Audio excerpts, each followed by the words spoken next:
नमस्कार मेरे प्यारे विद्यार्थी। आज बहुत दिनों के बाद ये आपके पास वीडियो जाना होगा, इसलिए मैं क्षमा प्रार्थी हूँ आप लोगों से, क्योंकि मैं कुछ कामों में अस्त व्यस्त था। तो आज हम लोग पुनः वहीं से, जहाँ पे मैंने त्रिकोणमिति को छोड़ा था पिछले वीडियो में, वहीं से मैं शुरू करने वाला हूँ। हम लोगों ने रेसिप्रोकल के बारे में पढ़ लिया था, व्युत्क्रम के बारे में पढ़ लिया था। आज हम उसको रिविजन करेंगे।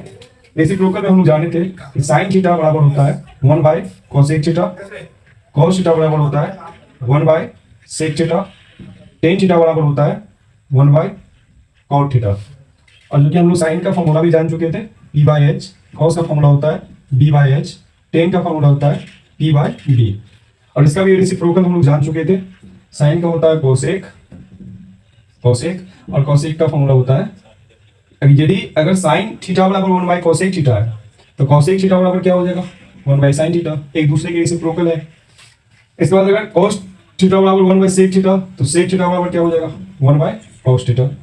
और अगर tan थीटा बराबर 1/cot थीटा है तो cot थीटा बराबर क्या हो जाएगा 1/tan थीटा। यहाँ तक हम लोग बात देखे थे, हम लोग जान लिए थे पिछले वीडियो में, हम लोग समझ लिए थे। इसमें हम लोग फॉर्मूला भी जाने थे कि साइन थीटा का p/h होता है, cos थीटा का p/h होता है, tan थीटा का p/b होता है, p/b होता है, सॉरी। तो यहाँ पे अगर p/h होता है साइन थीटा का तो इसका हो जाएगा क्या फॉर्मूला h/p। इसका अगर b/h होता है तो इसका हो जाएगा h क्या हो जाएगा b। रेसिप्रोकल संबंध है, मतलब उल्टा संबंध है। और व्युत्क्रम मतलब ही उल्टा होता है। और अगर tan थीटा बराबर p/b है तो cot थीटा बराबर क्या हो जाएगा b/p हो जाएगा। यहाँ तक हम लोग देख चुके थे और ये नॉर्मली हम लोग जानते भी है जब हम लोग त्रिकोणमिति में क्वेश्चंस बनाना शुरू करते हैं। अभी एक हेक्सागोन के माध्यम से हम लोग इस फॉर्मूला के साथ बहुत सारा फॉर्मूला सीख सकते हैं और इसको हम याद भी कर सकते हैं इजीली। ये एक अष्टभुज है, हम लोग जानते हैं कि वैसी आकृति जिसमें 6 भुजाएं हो उसे अष्टभुज कहते हैं। तो इस आकृति में हम कुछ त्रिकोणमितीय अनुपात को यहाँ पे इनपुट करेंगे, पुट करेंगे और अंकित करेंगे जिसे कहते हैं।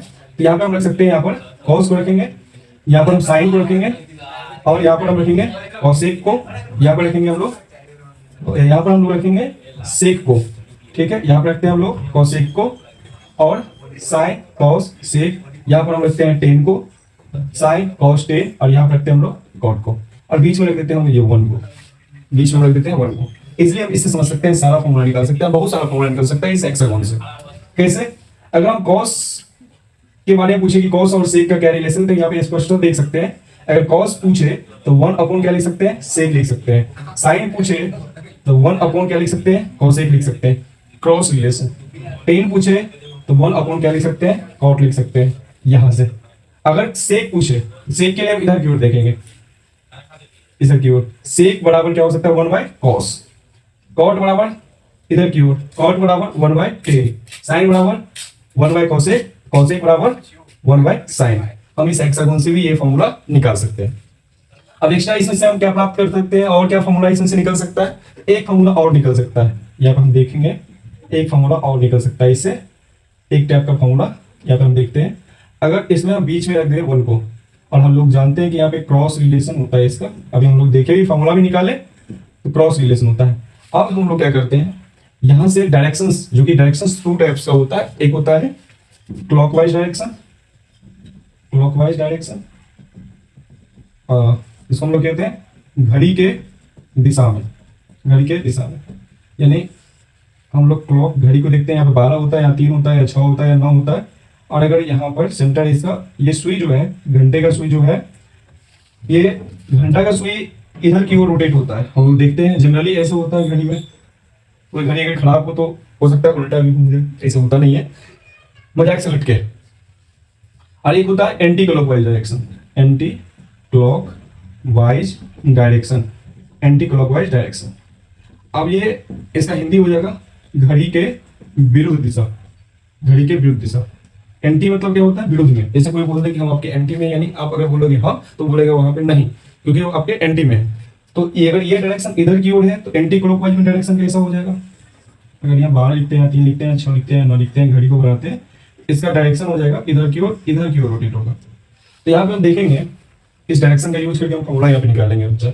यहाँ पे हम देखेंगे कि अगर हम इधर की ओर चले ऐसे करके, इधर की ओर चले ऐसे करके, तो हम देखेंगे कि साइन अपॉन कॉस, यहाँ पर साइन अपॉन कॉस, यानी अगर हम एंगल लगा लें थीटा, तो sine theta upon cos theta equal to कहाँ पहुंच रहा है ये टेन थीटा पे।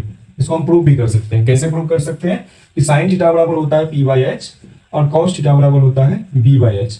एच एच हो जाएगा यहाँ से कैंसिल और यहाँ बचेगा पी बाई बी, और हम लोग अच्छे से जानते हैं पी बाई बी बराबर क्या होता है, टेन थीटा होता है।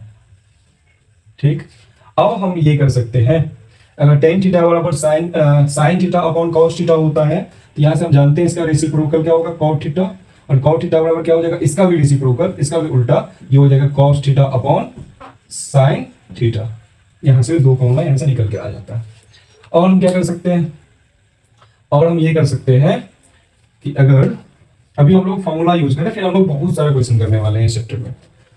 अब हम क्या कर सकते हैं, हम रिलेशन देख सकते हैं कि जब साइन और कॉसेक, इसको हम हटा दे रहे हैं यहाँ से, इस दोनों को जब आपस में मिलाया जाएगा, दोनों इस पॉइंट पे यहाँ पे देखना है, दोनों इस पॉइंट पे आके मिलता है। जनरली इससे हो सकती है तो इससे भी हम फॉर्मूला निकाल सकते हैं। जैसा अगर बोल दें साइन थीटा बराबर 1 / कॉसेक थीटा होता है, तो ई जो है इधर जाएगा इक्वल के इधर, और ये डिवाइड में है तो इधर जाते ही मल्टीप्लाई में चेंज हो जाता है, क्योंकि हम लोग जानते हैं अगर ए बराबर बी बाई सी लिखा है और सी जो है डिवाइड में है, इधर जाने के बाद ये मल्टीप्लाई में चेंज हो जाएगा, यानी ए इंटू सी बराबर बी हो जाता है।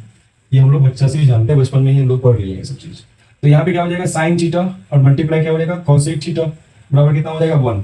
इसको हम प्रूव भी कर सकते हैं, इसका होता है पी बाई एच और इसका होता है एच बाई पी। यहाँ से एच एच कैंसिल हो जाएगा, पी पी कैंसिल हो जाएगा, इधर 1 यानी 1/1 इक्वल टू 1। यहाँ से हम प्रूव कर सकते हैं कि जब दोनों रेसिप्रोकल को साथ में मल्टीप्लाई किया जाता है तो उसका वैल्यू हो जाता है 1। अगर आपसे पूछे sine theta multiply cosec theta क्या होता है तो 1 होता है, tan theta multiply cot theta क्या होता है तो 1 होता है, रेसिप्रोकल है। कॉस थीटा बराबर sec cos theta multiply sec theta बराबर क्या होता है, तो कॉस और सेक का रेसिप्रोकल संबंध है तो हो जाएगा 1। तो ऐसे भी हम लोग बता सकते हैं जनरली। अब हम लोग बात करते हैं आगे और कुछ और फॉर्मूला को हम लोग देखते हैं।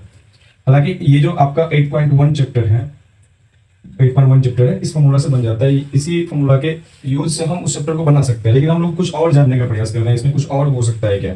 जैसे इसमें अगर 2 डिजिट हमें दिया हो, जैसे यहाँ मान लीजिए ऐसे करके कुछ क्वेश्चंस लेते हैं, जैसे पी का वैल्यू दिया हुआ है 20 सेंटीमीटर और एच का वैल्यू दिया हो